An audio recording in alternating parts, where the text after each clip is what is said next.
South Florida gets smart, sassy, and sophisticated. We're all things fab in Miami. This is Miami Now.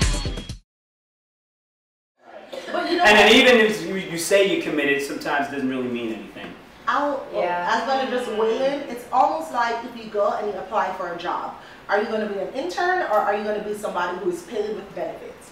For me, I always want paid with benefits. But you go in knowing what you're, you know and you set the boundaries for what it is that you're willing to sign up for.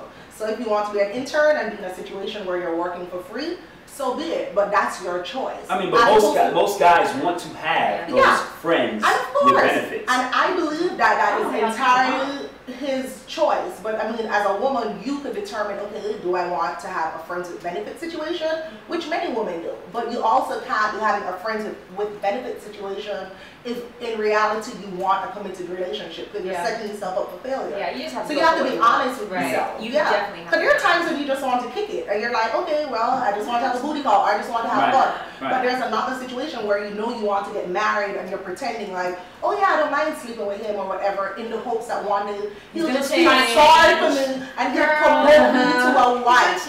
I like it. Stop trying to change a man. Well, I think it really ultimately depends on what do you, the woman, want from the relationship. You know, if the man just wants to have as many women as he can have on his roster, then he's going to have as many friends with benefits as he can.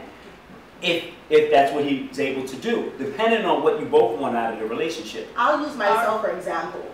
There was a point where I knew I wanted a relationship. I met somebody who he told me straight up, right now I just want to have fun. And I said, okay, great. I don't want to have fun, so you can have fun with the rest of the world.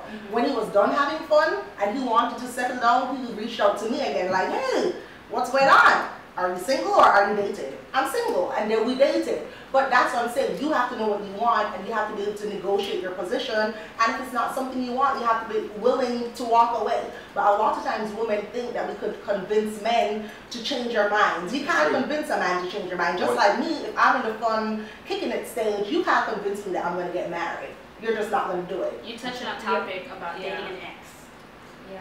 Do we date exes? I mean, were you guys in a relationship prior to no. him wanting to have fun? Or you guys no. Because to me, I'm sorry. I said, oh. Take a trade. Take a trade real quick. Yeah. Take that question hurt right there. I think you have to negotiate your positions up front. So we are. How do you feel about dating an ex? Revisiting an ex. It depends. It depends on the ex. I've never done it, but maybe not say I don't know. Never. I am now in the process of not. Yeah, there's not enough wine at this table. I have. I don't think that dating an ex should be an issue. I think as long as you understand why you left them in the first place. People change. Situations change. People grow, they mature. If you want to go back to what you once had, just be very clear about what you once had. And I think once you just, as long as you know that person and you know, look, this is them. I mean, if he was 21 and now he's 31, there's a big difference in those 10 years.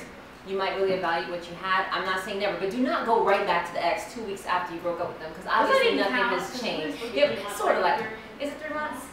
I get all these you have a cooling off period. Cooling off period. I didn't know there was a cooling off. You just don't do it. And a lot of it depends on why you broke up. You know, there's good reasons, so you should just stay an ex. But it also depends upon the status of the ex. What kind of relationship was it? Was it a booty call? Was it a friends with benefits? Or was it a committed relationship? Yeah.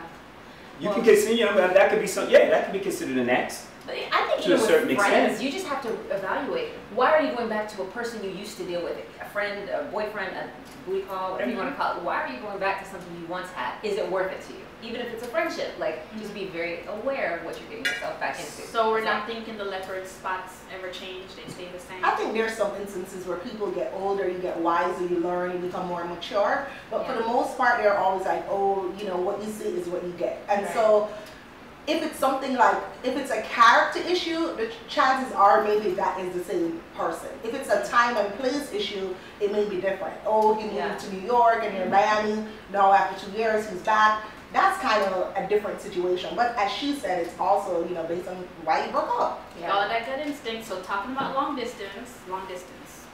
I know a lot of people in long distance marriages and relationships. And I hear both sides. I hear long distance relationships don't work, especially if you're young. But I've seen long distance relationships work for mostly everyone that I've known that are in long distance relationships. What do we think about that, especially in this digital age of dating? I was in a long distance relationship for a long time, and it worked because I like my space, and I think like having that space means every time you see them, it feels like something new. As long as you trust that person, whatever the parameters of relationship are, I think long distance relationships are perfectly fine, natural, as long as you make that time. I mean, now with Skype and with everything else, it's like you see them anyway. So even if you're bi-coastal.